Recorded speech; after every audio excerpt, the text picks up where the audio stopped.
week's episode of Assassination Classroom. The assassination vacation has finally begun. This week's episode was the perfect summer episode. It just makes you want to put on your nearest Hawaiian t-shirt and hit the beach and start having a good time. This was also a very nice episode because they focused on some of the other students that we actually haven't seen in the series thus far. I especially love how in the first half of the episode, a lot of the students are gathering together, training a little bit so they can get ready for this big assassination on Okinawa. But I also like the fact that we got to see some of the other students in action. Of course, we got to see Kurahashi in this week's episode, who is absolutely adorable and happens to be something of a bug expert. And that's going to come into play in the first half of this week's episode because Nagisa and his friends are hunting down bugs so that they can make some money so they can have a little extra scratch when they go on this vacation. But at the same time, there's that one other student whose name completely escapes me at the moment, but he is obsessed with pornography. He's a lecher, and he's proud of it. He's basically like Master Roshi in this series,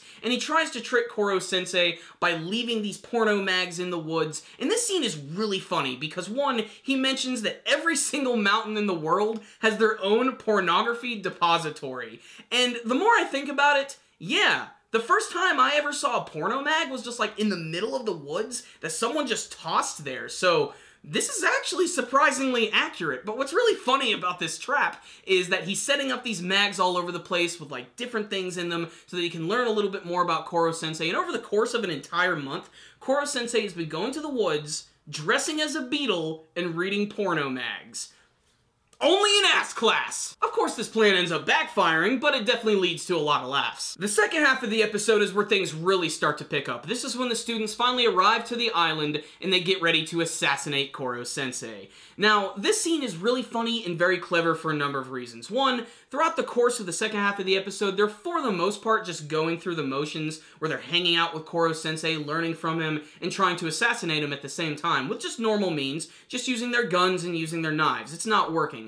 I actually think their real plan, which I think is really clever, is that they're trying to get Koro-sensei sunburnt. In the first half of the episode, just a small portion of his face gets sunburnt. He looks like this weird, inflated version of Homer Simpson. But by the end of the episode, he is so sunburnt that his entire skin has turned pitch black. We're talking Mr. Popo here. And even his frickin' teeth have become black. So you can't even really see him all that well, and they even joke that they can't tell what his front side and his back side is. It's a very funny scene. And then at the end of the episode, he actually manages to shed his skin to get rid of that. This was all a plan to get rid of his once-a-month ace-in-the-hole ability where he can shed his skin. And then at the very end of the episode, they lead him into this weird floating chapel. They're going to show him some sort of movie, which I'm guessing is actually going to be a porno. If that's the case, I think that's going to be really freaking hilarious. So what's the rundown? On this week's episode of Assassination Classroom, this was a very nice episode with a lot of different elements going for it. One,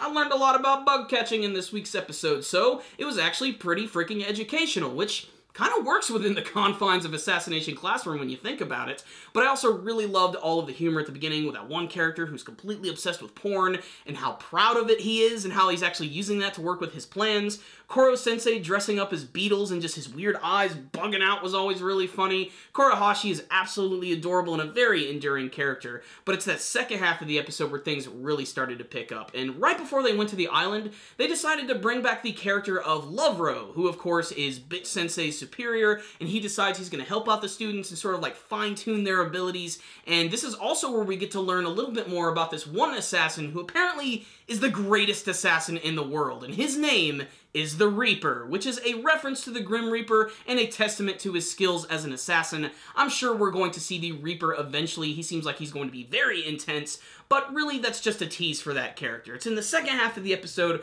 where things really start to pick up. You know, not just the students are going to be getting involved. Of course, we're going to have Karasuma, we're also going to have Bit-sensei, and that scene between those two was fantastic because Bit-sensei just wants a little bit of attention. She just wants to basically get a little bit of love, but that's not going to happen. Karasuma picks her up and looks like he's being all romantic, and then just ends up tossing her ass into the water. It's a pretty funny scene, but that scene where she's talking about her plans where she's going to attack after the kids is very ominous and very nice. I can't wait to see where that's going. I just can't wait to see this like big trick that they actually have for Koro-sensei at the very end of the episode. I really can't wait to see how this is going to involve all of his major weaknesses. You know, he's out in the water, he's already shed his skin, they're going to show him something mysterious on the TV.